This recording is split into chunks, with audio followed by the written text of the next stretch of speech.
Thank you. Thanks for having me. How many times have you heard this phrase here? Why do we need research if... And usually this phrase is followed by, we know what our users need, we are our users, maybe a reference to Steve Jobs, or maybe a quote by Henry Ford and faster horses. Right? Every time I hear that one, I'm like, oh, not again. You know, that's probably one of the most famous ones. But today, I'm here to be a little optimistic. Well, not too optimistic. I mean, hold your horses, right? Speaking of horses, let's take it easy. I think we are starting to see the end of this. I think we are moving away from having this question thrown at us, and there are many reasons to be hopeful.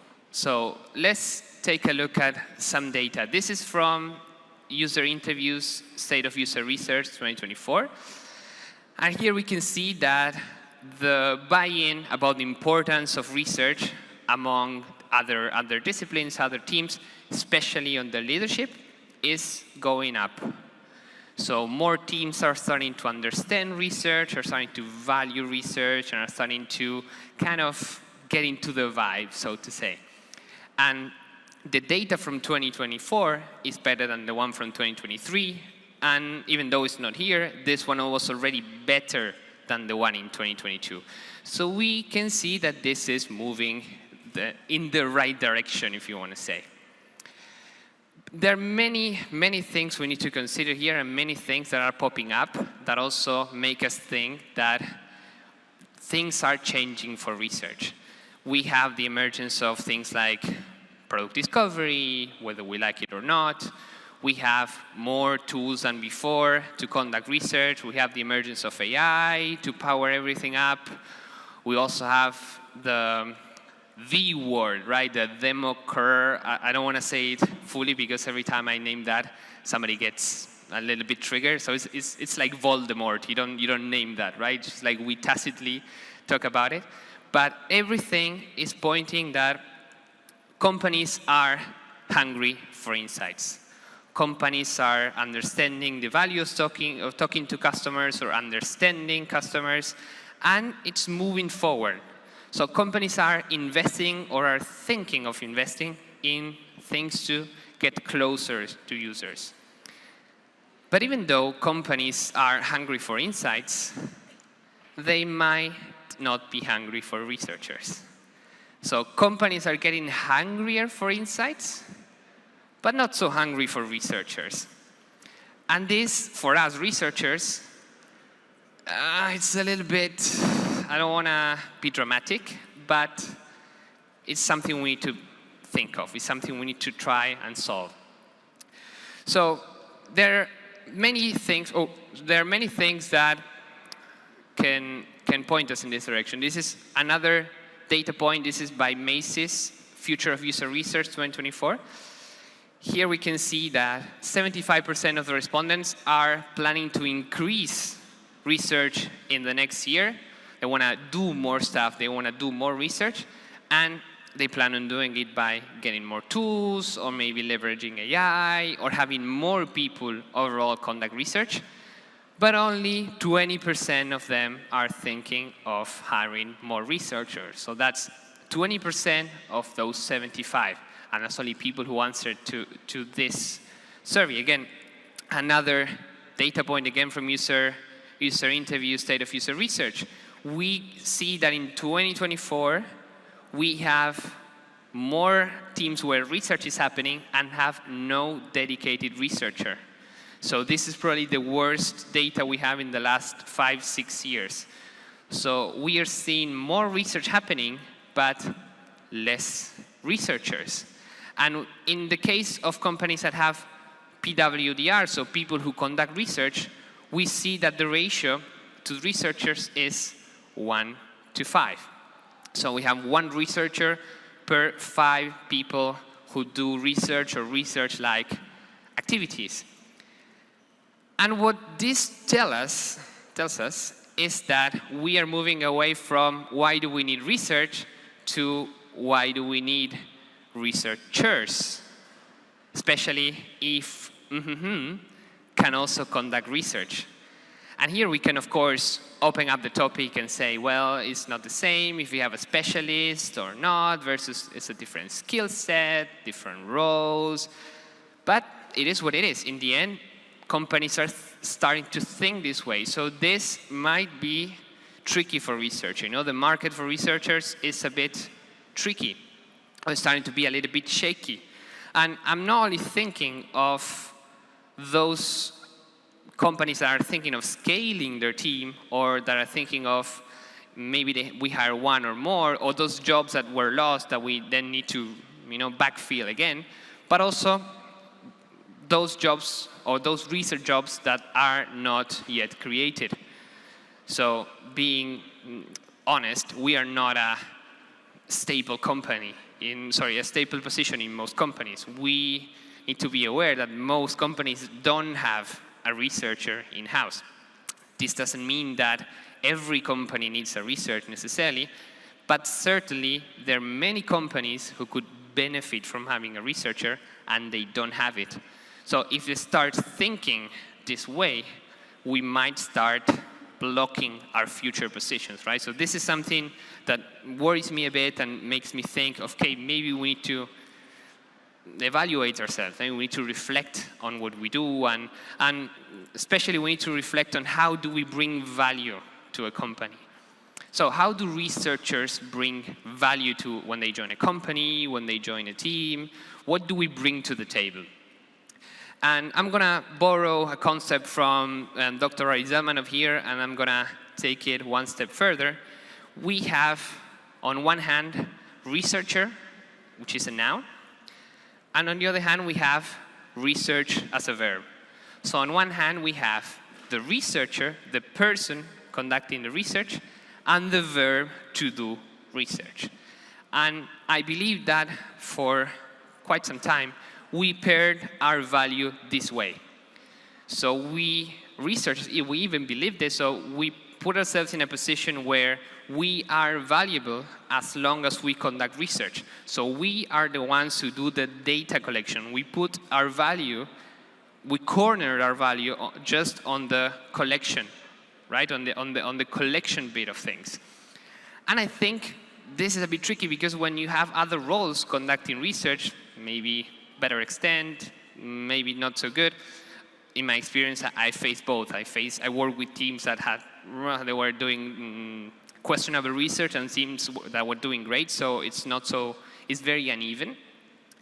But this sparked what we would call the battle for research. And this sparked many discussions. You can go online, you can go on Medium, LinkedIn, and you can see, yeah, we are the ones who should be doing research. And then you have like, no, everybody can do research.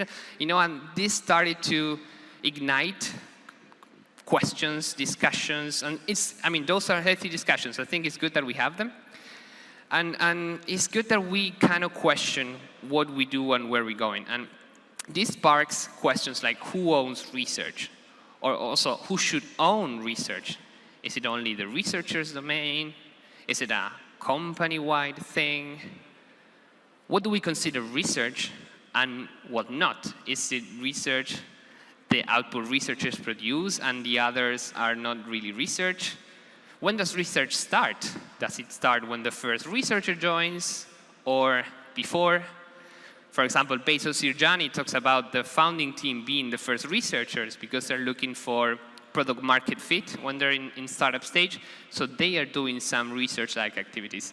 So all these discussions are, as I say, healthy to have and they're good to have. But I think sometimes we are lost in this and things are happening in between. So while we discuss who should conduct research or not, companies are thinking, well, we can do research with a researcher, so let's move along, let's move forward. And for us researchers, this is a very unstable situation. So in my opinion, I think that maybe it's time we reshuffle. Maybe it's time we think of our position and a role in a different way. Maybe we could leverage different parts of our skill set, different parts of our knowledge, and maybe we can have a different role altogether, But of course, there will be some overlap with what we do now, right? I'm not going to reinvent the wheel here. But maybe we can change some stuff in order to survive, in order to maybe have a stronger presence in companies. And today I'm going to talk about the way of the first researcher. I want to make special emphasis on this.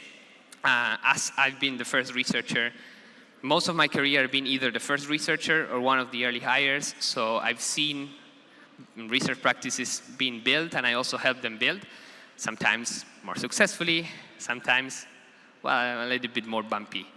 But I've made many mistakes in the way, and I learned maybe the ins and outs of being the first one. So today I'm going to talk about this reshuffle from the first researcher perspective. So when we researchers join a company, more often than not, we default to this mode. We default to the finder's mode. We go, we collect data, we go and do research, we go and do the stuff, we go and, yeah, let's find some stuff out, let's do some research, let's do some interviews. Sorry, you choose the method, but we focus on that, and that's fair because, well, first of all, that's probably part of why we were hired. So we were hired for that, so that's okay. But this causes us to be cornered at some point. And what I've seen and I experienced firsthand is that at some point, you get lost in the woods, and then nobody remembers that you went to the woods in the first place. So the company doesn't understand research properly, or there's no culture. Maybe you don't get requests. Maybe it starts to get tricky if we stuck here. Also, we cannot really bring our whole value. We cannot make our skill set shine if we only focus on this bit here. So instead, we should become builders. When we are the first researcher, we should have this mindset shift and become builders to build something larger than ourselves. And this way, we can start embedding and making research a mindset, a culture, and research part of the overall company operative system, if we want. So what do we need to build? Well, we need to build something that can leverage our skill set.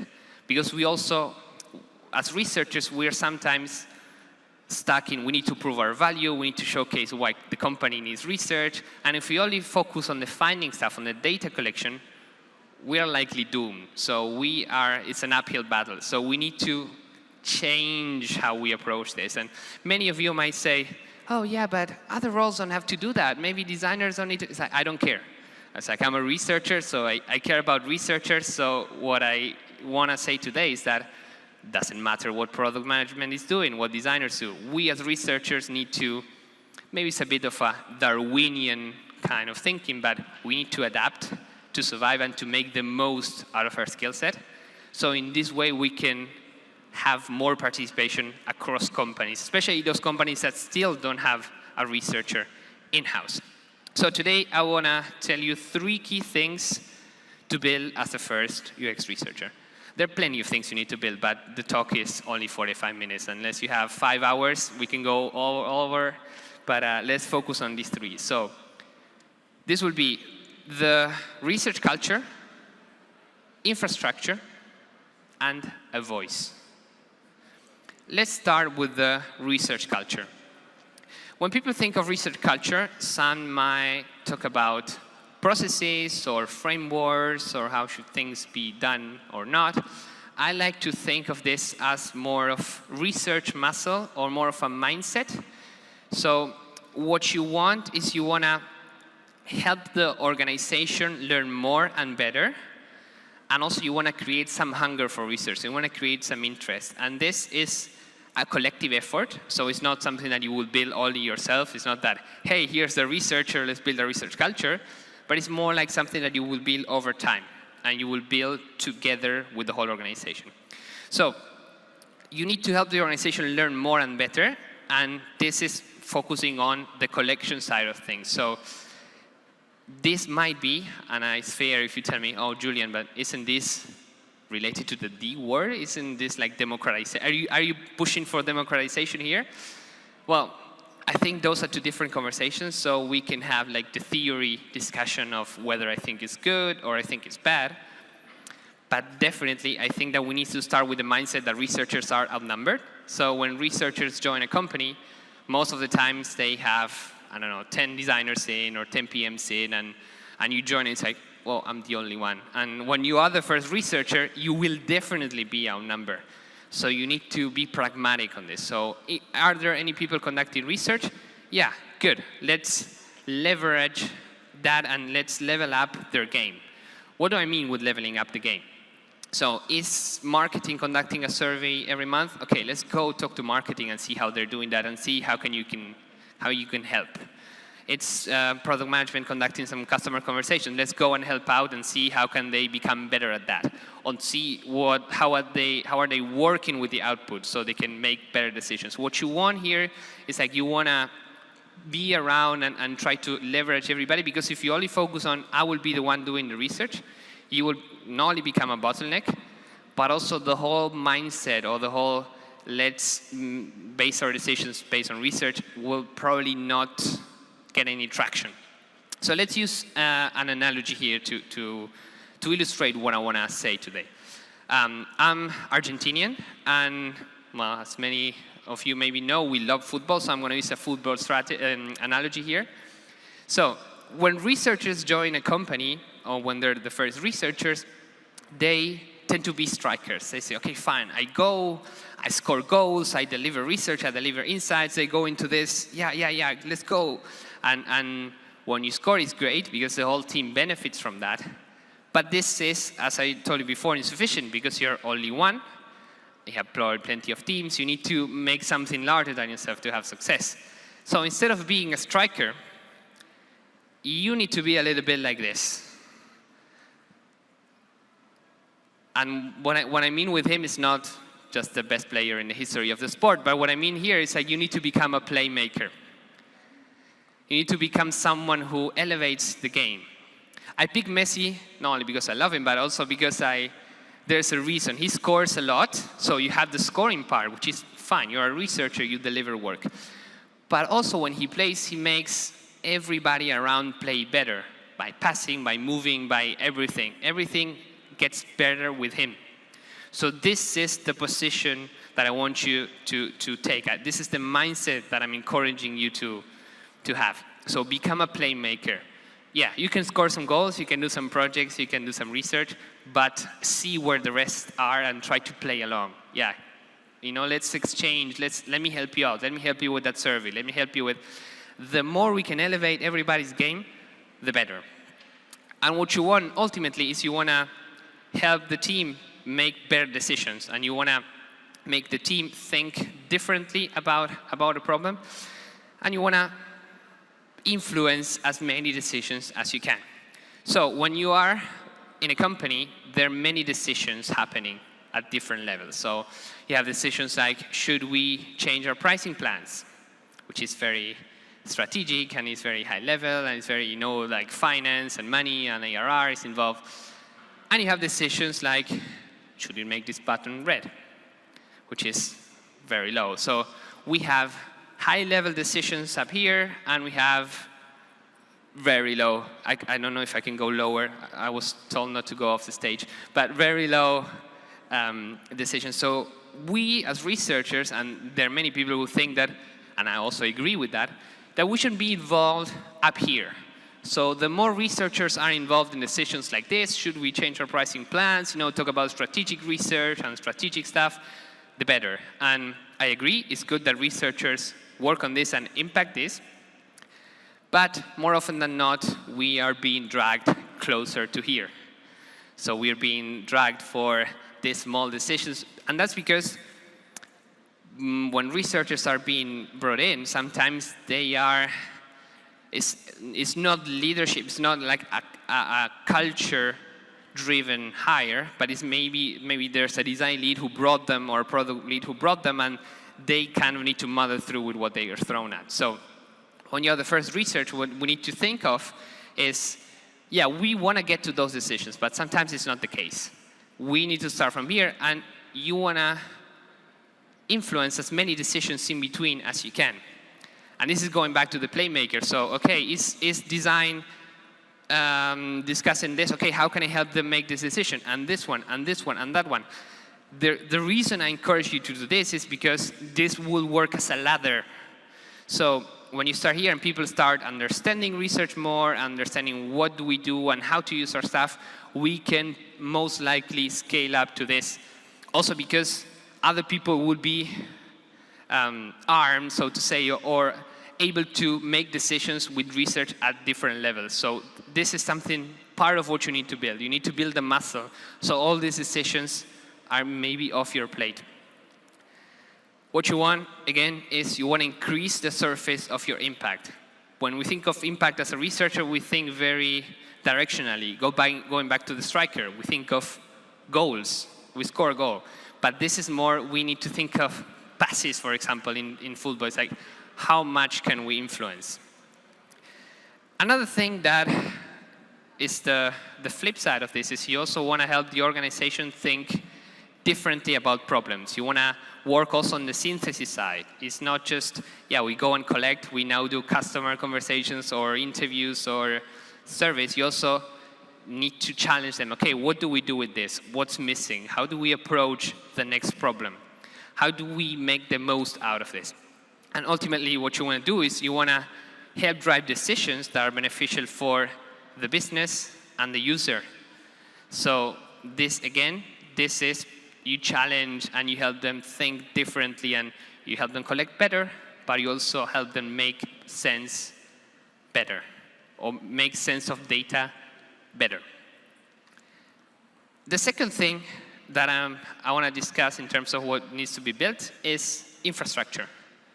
This is more of a re-ops thingy.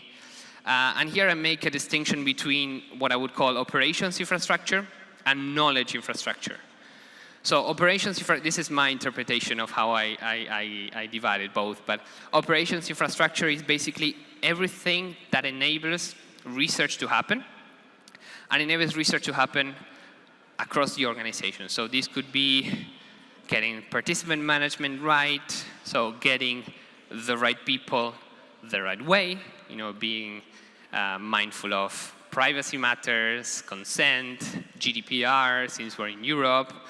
We also need to set up the tools and train the team in how to use those tools, so maybe upskilling them in how to conduct certain types of research. So all this operations part is something that you need to build, and I encourage you to build it right away, because when you go and you want to conduct research, you're missing the whole operative system, right? So, oh, where are our users?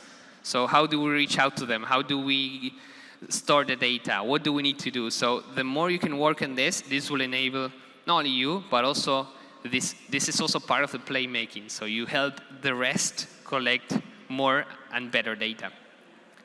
And the other bit is knowledge infrastructure. So knowledge infrastructure is the infrastructure that helps knowledge flow throughout the organization. And it's important that we talk about flowing and we talk about connecting, because sometimes as researchers, we think, oh, we do the research, so we are the ones talking to the customers. We are the voice of the users. That's a bit arrogant. I don't like that. And we need to be mindful that there are plenty of customer-facing teams that are mining and gathering relevant data. We have, for example, customer support. Maybe they have tickets. Maybe they have features, requests, even if I'm not a fan. Feature requests, then you have some stuff from data, you have stuff maybe from sales, offboarding calls, or you have plenty of data around. And we need to approach, as a first researcher, we need to approach this as when we join a company, probably we are standing on a reservoir of customer data. So we need to leverage this the best we can. So with this knowledge infrastructure, what I mean is you need to connect those insight streams. Ideally, a repository. I mean, we had a talk by Daniel just now who was talking about this, all this amazing stuff. So you can leverage that for this. But also you need to ensure the insights quality, and you need to triangulate as much as you can. You know, triangulating means combining more than one source and one type of data. So qualitative, quantitative, maybe different teams. So the more you can triangulate and the more 360 your understanding can be, the better. And with the quality, that's also part of this elevating everybody's game. The more you can ensure this thing is good, the more useful it is. So some authors, for example, also Basil Sirjani talks about water and taps and pipe work. So is the water safe to drink? Is the data safe to consume? So this is also something that you need to consider and you need to be mindful of when building this knowledge infrastructure. And the third thing is building a voice. And this is somehow connected to the rest, but this is also something that I want to make special emphasis in, because sometimes researchers, and I'm guilty of that, I plead guilty, sometimes we don't develop that strong voice. And sometimes we focus too much on this. Yeah, we help, we empower, we consult. But sometimes we are lost in between. And it's important that we remember that researchers are the experts on insights. And we should act also as a standard. We should also act as the one leveling and ensuring that what we're doing is right. But also, we want to be considered, want to position ourselves, especially as the first researcher, more of a counselor than just an order taker. You want to develop that voice and you want to develop that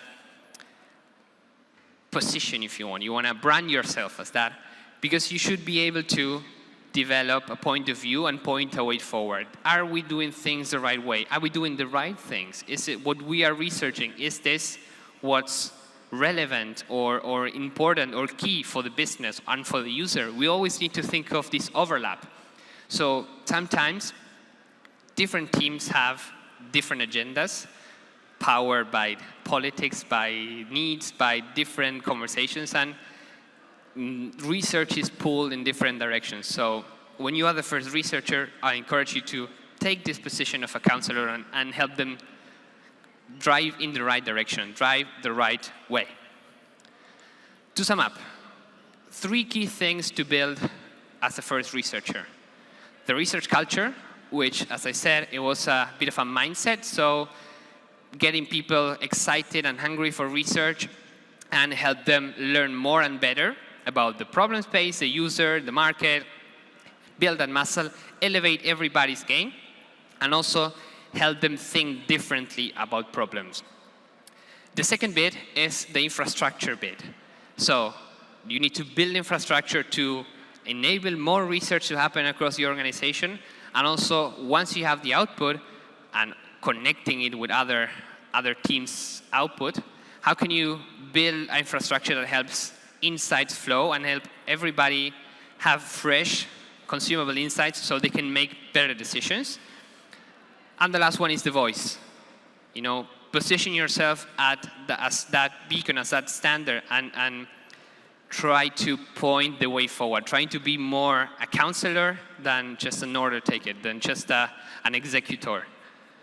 This way, when we join a company as a first researcher, we can go from finders to builders and build something larger than ourselves that can help us be a stable position in a company. Thank you.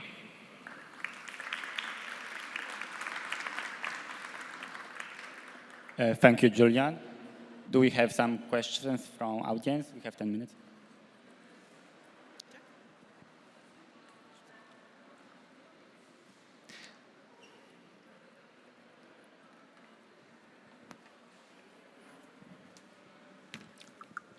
Hello, I have a question about repositories.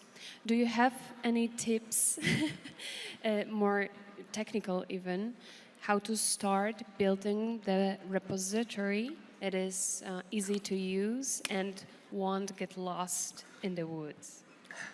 Okay, let me reflect that question back to you. Why do you want to build a repository? We do research. Sometimes it is like a small one. Sometimes it's more exploratory. Mm-hmm. And I want to be able to connect the dots when we do the small one, but maybe it's narrow and deep, and it will really influence some decisions that I first get to know about them through the exploratory interviews. And I want to make a stronger point with the results of the narrow research to show that it really is part of this bigger picture that we uncovered, and maybe it will, get the easier buy-in and help me also show that the exploratory research is important, and we can go back and choose another small topic to research deeper. Okay, if I understood that right, there's one part which is about having a place to store the data and connecting it with other sources, and then going and presenting it to other stakeholders so this can be moved. Is that what I got? Is that right? Yeah, coming back to previous insights and basically remember where is what, so I can use it to make a stronger point. Okay, these are two. I wanna make a distinction here, because the thing, making a stronger point and getting the buy-in and getting this on track with other stakeholders is a different thing than a repository. In the case that, what my experience so far is that many researchers are struggling to get buy-in and to get some traction for their insights, and they say, great, what we need to do is a repository. And then they spend 6 months building that, and then the repository is a waste of time, resources, there's a lot of dead research there, and stakeholders are still bypassing that. So that's why I make that distinction. So every time somebody asks me about a repository, I refer them to this framework that I have called the 5 Cs. So before you sit down with your team and you decide on getting or starting a repository, I always say you need to define who's gonna consume the data. Is it researchers or is it the rest of the company? You need to define who's gonna create the data. Is the repository gonna be nurtured by researchers or by anybody in the company? What kind of things are you storing there? Also, you need to define how often are you gonna clean up and how often are you gonna connect the stuff. So you need to define all this so you know that what you're building is actually what you need. So in terms of building a repository, there's no cookie cutter or there's no one size fits all. I would encourage you to maybe assess exactly where you want to take this repository and what you want to use it for. If it's for researchers, then you would need to you will need to cater your needs. Also, this also is connected to the choice of tool and everything. So it will cater to your needs, but try to differentiate that from we need to get buy-in and we need to have stakeholders act on our research, right? Those are two different. It's important that you don't build don't build a solution for the wrong problem, right? Or the other way around. Don't build the wrong solution for a problem. Okay, thank you. If it's not a problem, I would reach you later for Great. some more. Great. Also, if we can talk about your specific case, because now also probably it will be a long answer and we have like a couple of minutes more. Like reach out, let's talk, let's have some coffee afterwards. Do we have? Yeah, we have. Thank you for your talk. I'm Andre. I work in research at Miro. Wow, I can hear myself twice. I wanted to know, when you talk about the knowledge infrastructure and the flow of information, there are, of course, formalized tools and channels, but there's also the interrelational stuff, like how you connect with people, how you engage with stakeholders. So what kinds of ways of promoting a point of view did you find effective, making the information flow in an organization, influencing leaders and so on? Okay, so on the building side, you need to sell the idea, you need to go a little bit on tour. There's one, I don't know if I come back to my slides, wait, no. Okay, no. So there's this slide, we have all the bubbles from different teams. So basically what I normally do, or the way I approach this, is I try to map out all the customer-facing teams or all the teams that might have any potential data. And I try to have meetings with them because, of course, this is not abstract. You have people, so people are the ones who do the stuff and people are the ones who know. Companies, don't know, people know. So you go on tour and you ask them, okay, what kind of information are they collecting? How often are they doing any reports of some sort? So you kind of assess what they can bring to this process. And you also revert the question to say, okay, what do you need? Where are you not having the visibility that you would like? So you also kind of exchange that. So you wanna, one usual suspect is sales not enough visibility on the product roadmap.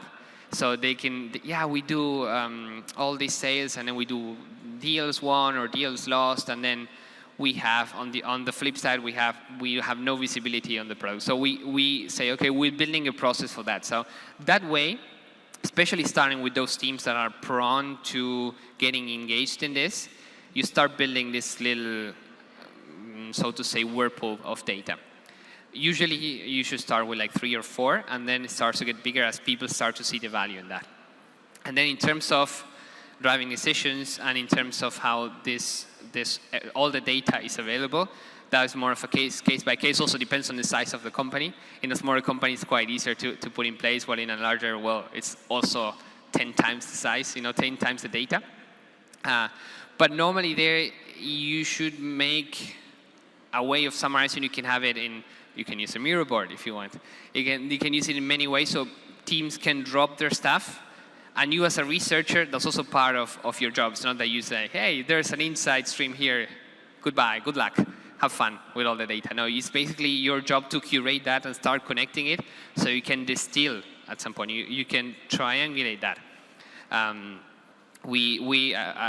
tried to build, I've been trying to build this in different companies, in different sizes, and basically I always default to Miro or FigJam or visual stuff. And then we try to deliver reports, or we try to deliver somehow, it could be async or async, what we are seeing and the patterns that we're seeing, through triangulation. So we've seen that customer success and sales and research, we all see this, or we all found something, different angles to this, and then try to summarize it into one little, maybe one post-it is too ambitious, but like into one little nugget of information, Connecting it also to something like Atomic, right? So we can discuss more also afterwards. Thanks a lot. Sorry. Hi, Julian. My name is Rene. Sorry, stand up. Yeah, I see. I have the... Yeah, okay. No, first of all, I don't have a question really. I want to sort of congratulate you, because there was one word I was looking for, which ultimately is bit of the problem that we as researchers have, which was the word decision. So congrats for putting that on all over, well, some of the slides. One slide particularly, because I think what we as researchers get wrong, and that's why we have this positioning problem, which you touch on basically in your conversation, is that we do research because we are finders, right? But we forget that the people that we serve in an organization, they want to make decisions. Right? And so, yes, we need to find things and tell them about these things, but we need to help them to make these decisions, right? And that's what, again, researchers forget. They think, look, I'm a researcher, I want to go out and do these interesting things because they like the act of researching, but they don't think about what actually should happen with this. What are the critical decisions that these people need to make?